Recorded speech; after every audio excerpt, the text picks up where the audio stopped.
Roque, cuando venía del colegio, que venía el externado con sus saquitos blancos, usaban saco, pasaban sobre el mercadito. Entonces, ellos estaban pues en otro sector social, se puede decir.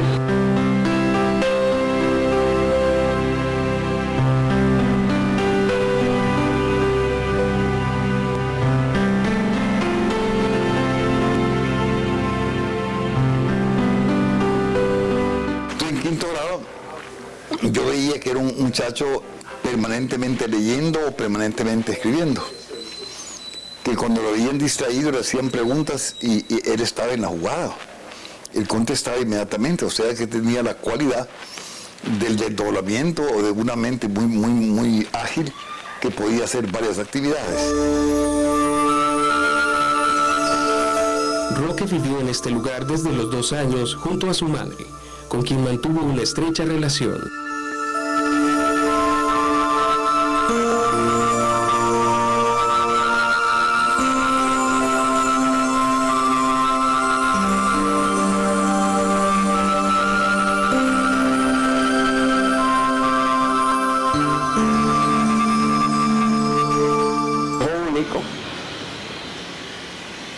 Pues la madre compró una tienda que se llama la tienda La Royal. Entonces, con ese negocito de la tienda, fue como la niña Mari, la mamá de Roque, fue que lo educó y lo crió, ¿verdad? Ella vivió aquí hasta que murió, cuando Roque se ponía las alpargatas, porque no usaba zapatos de taco, sino que alpargatas. Así se le llamaba a unos zapatos, no eran zapatos, eran casi como llinas, pero eran hechas de mezcal y de tela. Pues esos eran los zapatos de fútbol de Roque. Entonces, él decía que él, como jugador, pues era el mejor jugador del equipo, que él era La Bruna. La Bruna era uno de los mejores jugadores de esa época de Argentina. Entonces todos los jóvenes de esa época, el centro de reunión, se puede decir, era el billar. Que no era en el tiempo, no era Roque Darte, sino que era Roque García. Porque él, hasta que salió, creo yo, del externado, que el papá vio que salió de bachiller y se dio cuenta que era un gran talento, porque el papá reconoció a Roque. Entonces puede decir que yo fui su profesor de billar, ¿verdad? Pero le estaba diciendo hace un rato de que él es muy talentoso para las letras, ¿va? Pero para el billar no, se dice era breque, como le decimos nosotros, ¿va? Era más para jugar billar.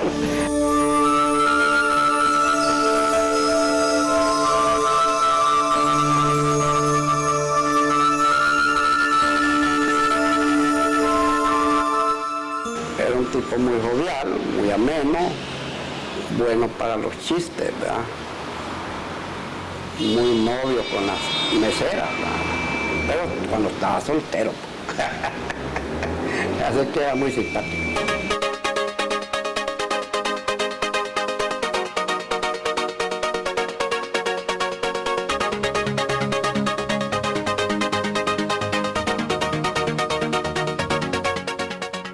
Un año después continuó sus estudios de Derecho en la Universidad del Salvador, donde comienza a desarrollar la poesía.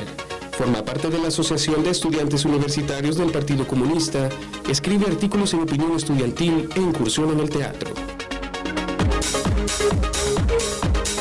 Es en una época en que no existen partidos políticos, no existen libertades de prensa, no existe, o si existe es muy limitada, ¿no? Pero especialmente no existen libertades políticas, de partidos políticos. Entonces, prácticamente los jóvenes como que tuviéramos la vigencia y la actualidad dentro de ese tema, ¿no? En esa época eran jefes militares los que dominaban. Entonces, injusticias habían terribles, ¿no? Porque en mi época todavía alcancé la cola del régimen martinista. Yo me acuerdo cuando estaba en la escuela, yo estudié en escuela, ¿no? Yo creo que el 80-90% de niños estudiamos en esa época en la escuela. Había una pobreza que el 90% de niños éramos descalzos. Prácticamente los poetas nos echamos la carga de una serie de cosas relacionadas con lo social y con lo político, y con lo universitario, con lo cultural. Eso nos favorece en ese sentido, ¿no? En el sentido de que nos convierte en jóvenes vigentes. El Círculo Literario Universitario publicó en los periódicos El Independiente y El Latino poemas, ensayos y crítica literaria contra el gobierno de José María Lemus. En ese periodo, ganó el certamen centroamericano de poesía durante 3 años.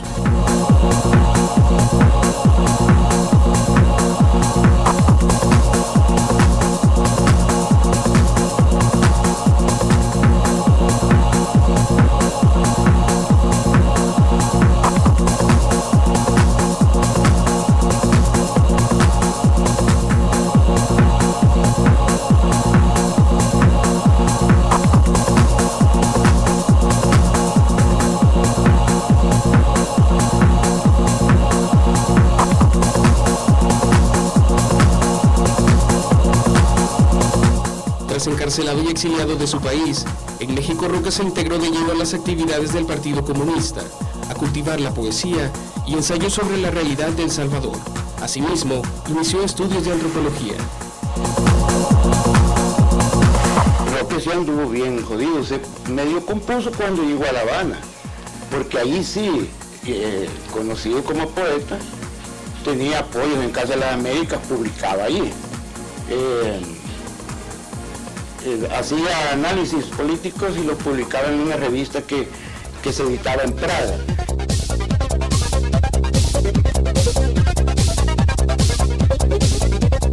Fuera de su país, se relacionó con escritores como Julio Cortázar y Nassim Hikmet, para tener una visión más amplia de las corrientes literarias del mundo que contribuyen a su consolidación como escritor.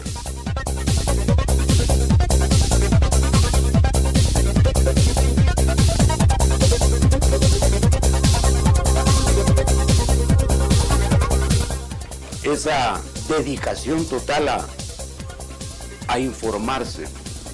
Era un lector, pero devorador de libros. Sí leía y leía y leía y leía. Y eso me recomendaba a mí. Leer, luego analizar y luego producir. Roque me dijo una vez que cuántos libros había leído, que le hiciera una lista de los últimos 100 libros que yo había leído. Y yo no llegué ni a la docena. No pude citarles ni siquiera 10, pues. Entonces él vio allí el gran vacío, pues, que yo tenía. Pero al ver que había allí que formar a alguien, como digo y repito, muy fraterno, me dio pero montones de libros. Y me recomienda algo que yo sigo recomendando a todo el mundo, que tenga un diccionario a la mano a la hora de leer. Y un cuaderno y un lápiz. Y que no pase de donde está la palabra que lo topó, lo fusiló ante el muro de su ignorancia.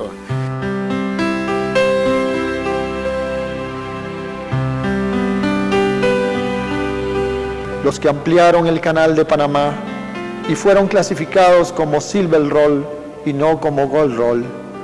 Los que repararon la flota del Pacífico en las bases de California. Los que se pudrieron en las cárceles de Guatemala, México, Honduras, Nicaragua, por ladrones, por contrabandistas, por estafadores, por hambrientos, los siempre sospechosos de todo. Me permito remitirle al imperfecto por esquinero sospechoso y con el agravante de ser salvadoreño. Las que llenaron los bares y los burdeles de todos los puertos y las capitales de la zona, la Gruta Azul, el Calzoncito, Happyland. Los sembradores de maíz en plena selva extranjera, los reyes de la página roja, los que nunca sabe nadie de dónde son, los mejores artesanos del mundo, los que fueron cosidos a balazos al cruzar la frontera, los que murieron de paludismo o de las picadas del escorpión o la barba amarilla en el infierno de las bananeras, los que lloraron borrachos por el himno nacional, bajo el ciclón del Pacífico o la nieve del norte, los arrimados, los mendigos, los marihuaneros, los guanacos hijos de la gran puta, los que apenitas pudieron regresar, los que tuvieron un poco más de suerte, los eternos indocumentados, los hacelo todo, los vendelo todo, los comelo todo, los primeros en sacar el cuchillo, los tristes, más tristes del mundo, mis compatriotas, mis hermanos.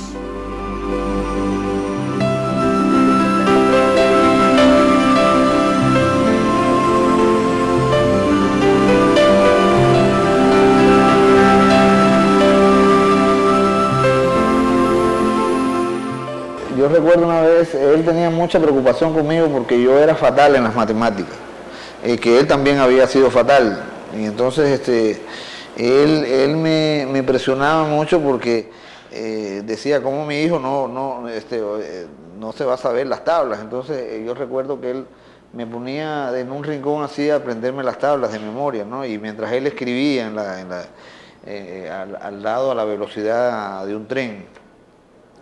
Y entonces él, imagínate, yo no creo que que se iba a preocupar de que yo me supiera las tablas si él estaba metido en el libro que estaba escribiendo.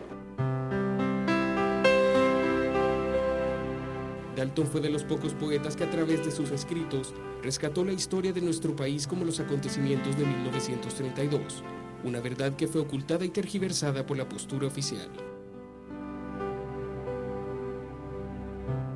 Miguel Mármol, que es un testimonio sobre el 32. Yo siempre me he puesto a preguntar por qué tuvo que ser un poeta el que trate de rescatar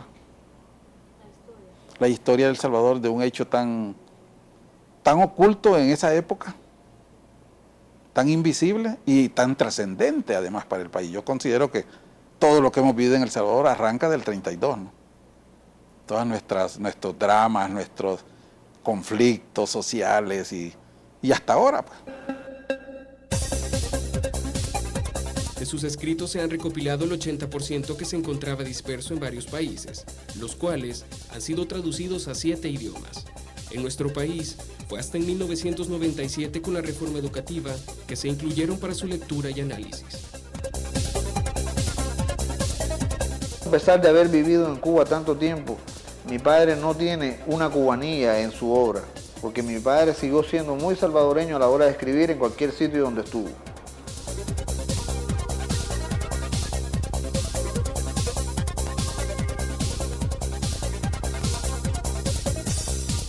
Durante su estadía en Cuba, el poeta trabajó en Casa de las Américas, Radio Habana y en la Unión de Escritores y Artistas de Cuba.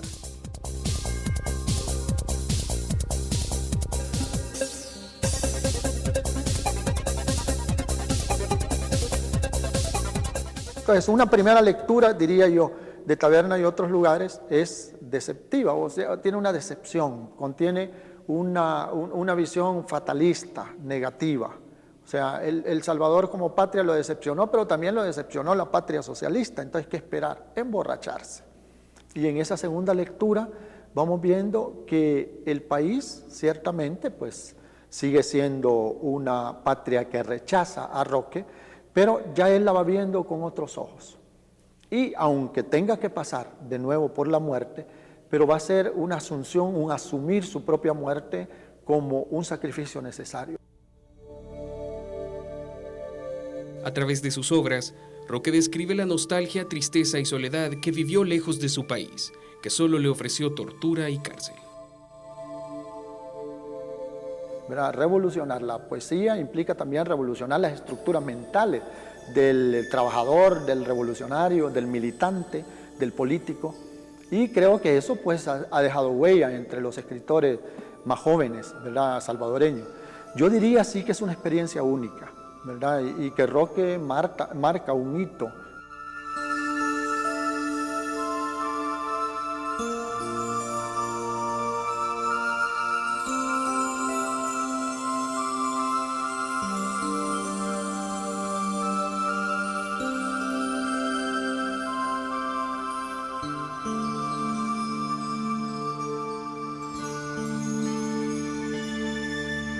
Dalton fue asesinado el 10 de mayo de 1975 por sus compañeros de política, muerte que atribuyen a Alejandro Mira y Joaquín Villalobos. las grandes pasiones, la ambición, la codicia, eso lleva a personas a usar incluso banderas de justicia y de redención social para disfrazarse y penetrar los movimientos, como en este caso fue el RP. Hoy estos, yo no sé cómo hacen con su culpa, pero la tienen. Ahí quede, el pueblo va a dar la última palabra y la historia va a dar su dictamen. Pero el pueblo en algo no se puede equivocar, de que hubo traición, ¿verdad? Y que fue deliberado matar a Roque porque era un talento ideológico, eso lo sabían ellos.